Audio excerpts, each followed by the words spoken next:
So hello, my name is Todd Presner. I'm a faculty member at UCLA and the Department of Germanic Languages and the chair of the Digital Humanities program. And it's my pleasure to introduce this panel for DH2020, which looks at Holocaust and genocide testimonies and digital humanities methods to understand them. I'm going to have each of the panelists go around and introduce themselves in a couple minutes. They're going to tell you who they are, as well as tell you about the paper that they're going to give. Just so you know, we have individual papers, each about 10 minutes in length, and you can click on each of those videos to see the papers. And you'll notice there's a number of interconnections between the different papers, which is why we wanted to do an introduction. So we're really glad that you're here and you're interested in our topic. And we'll also make material available offline so that you have a chance to learn about the research.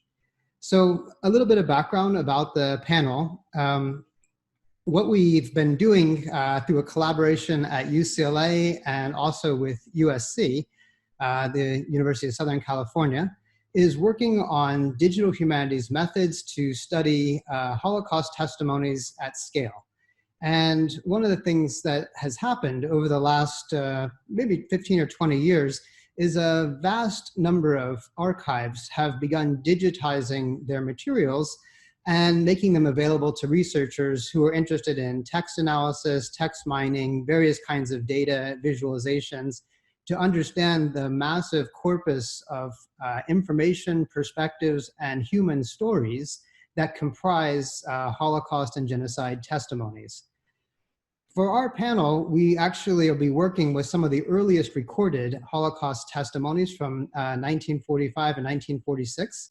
The particular one that a number of us will talk about was done by a researcher by the name of David Boder, who recorded on a wire recorder in 1946 in displaced persons camps in a number of different countries, including France, Germany, and Italy. These are some of the earliest, although not the earliest, they're some of the earliest recorded Holocaust testimonies. He recorded about 120 of them in 8 different languages, and over the years that followed, he transcribed and translated these testimonies into English.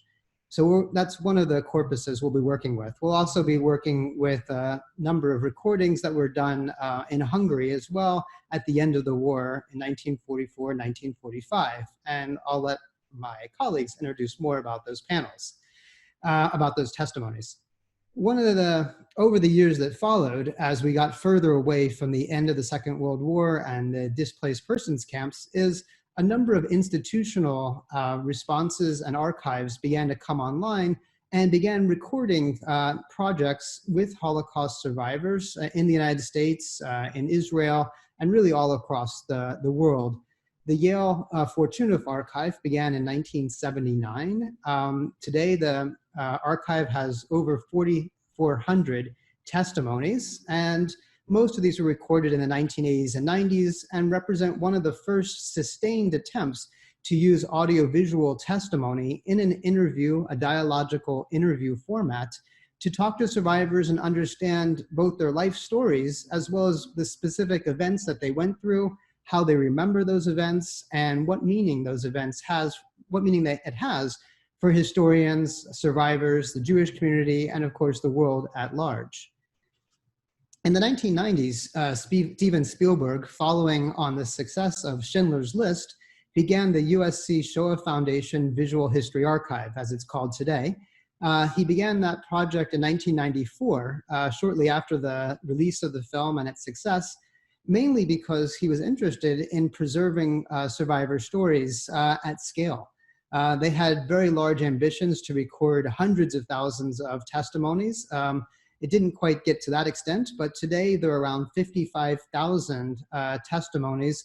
The vast majority are from Jewish Holocaust survivors, but over the years, the foundation has expanded its impact and its work to record genocide testimony and atrocity testimonies from many survivors, going as early as the Nanjing massacre in 1937. Most of that recording was actually done just over the past few years. And they've also taken on the Armenian Film Foundation's Armenian Genocide Testimony Corpus, as well as partnered to record testimonies from Rwandan survivors from the 1994 genocide, as well as contemporary atrocities, including testimonies from Rohingya survivors. So this is an important way that archives, especially digital archives, interested in Holocaust and genocide testimony have expanded their role. And insofar as that happened, the development of the information architecture around it has also changed. Indexing systems, keyword annotations, transcriptions, using digital technologies to access and understand these testimonies in new ways. Our team has worked with thousands of transcripts from the USC Shoah Foundation, as well as the metadata related to the biographical details of the survivors and the keywords connected to their testimonies. It's about 7 or 8 million rows of data, depending on how it's counted, as well as an extensive thesaurus and indexing system. So that's the corpuses that we'll be talking about today. And we're going to talk about a number of, you'll hear about a number of approaches to understanding the meaning-making processes of the indexes and the keywords, a number of text mining approaches to understand the transcripts and subjectivity, understanding multilingualism in the transcripts, because this is a key part of the fact that many of the not only is it within the testimony, but also across the corpus, we're talking about 40 different languages when we look at the Shoah Foundation. So extraordinary number of different languages. And we'll also talk about some approaches that kind of combine distant and close reading. So with that, I'm going to turn it over to my colleagues. I'm going to go around. They're going to introduce themselves as well as their papers.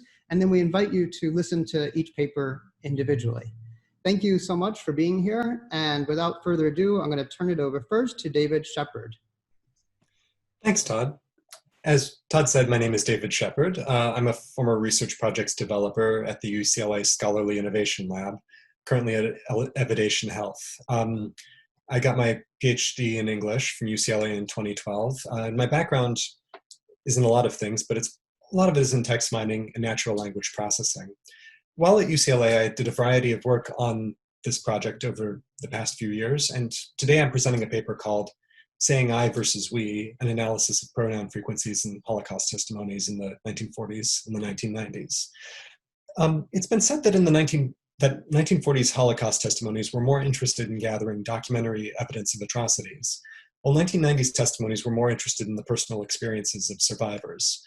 My presentation uses computational text analysis to test this claim on 3 different corpora of Holocaust testimonies.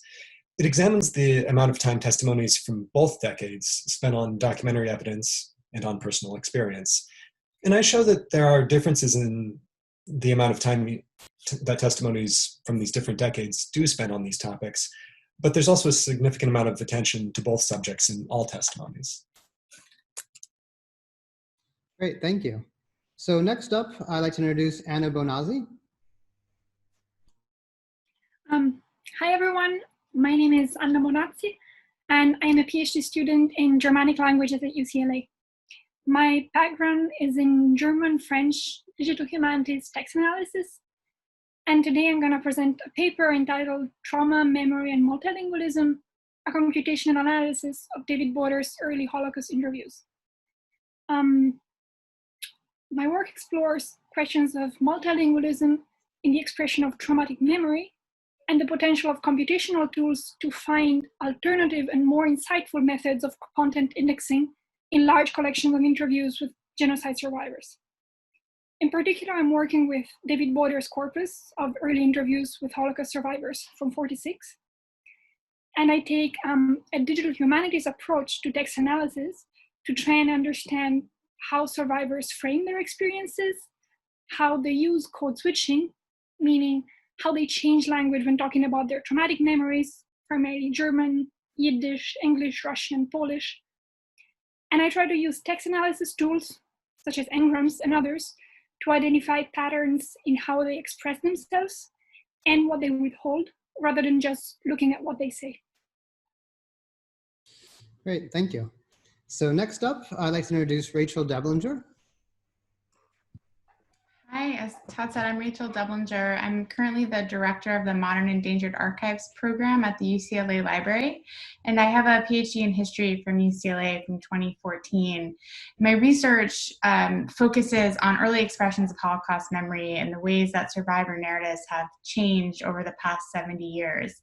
And in doing that work, I'm really interested in how institutions have shaped narratives, how they've employed a range of media technologies to collect, preserve, and disseminate testimonies from really the earliest post-war period. And I've been lucky in that time to work with this lab and the members of this team to really think about how computation can inform research questions that even without using explicitly digital humanities methods. And so the paper I'm going to be adding to the panel is called Reflections on Access, Meaning Making, and Holocaust Testimony. And so it draws on the research, the computational research of other members of the panel to explore how these kinds of methods open up questions about construction practices, technical infrastructures, and institutional priorities that shape Holocaust memory. In particular, I'll focus on the index process and the indices of David Boder and the Shoah Foundation to consider how Holocaust testimony collections have created knowledge about the Holocaust and preserved expressions of individual survivors over the past 75 years. And perhaps the opportunity, the paper is also an opportunity to really share how computational methods kind of inform what might be seen as more traditional research methods, and how using the two alongside each other enable a toggling back and forth between questions about testimony at scale and the individual content that informs Holocaust memory. Great, thank you. And next up, I'd like to introduce Leo Fan. Thank you, Professor Fessler. I'm Leo Lijo Fan, and I've just graduated from UCLA as a SAS major with digital humanities minor, and will serve as a data science researcher for the Digital Research Consortium of UCLA for a year, and hopefully then go to a PhD program. I'm interested in applying the computational methods in text analysis, and in particular, I use natural language processing methods and text mining methods to analyze the Holocaust and genocide narratives.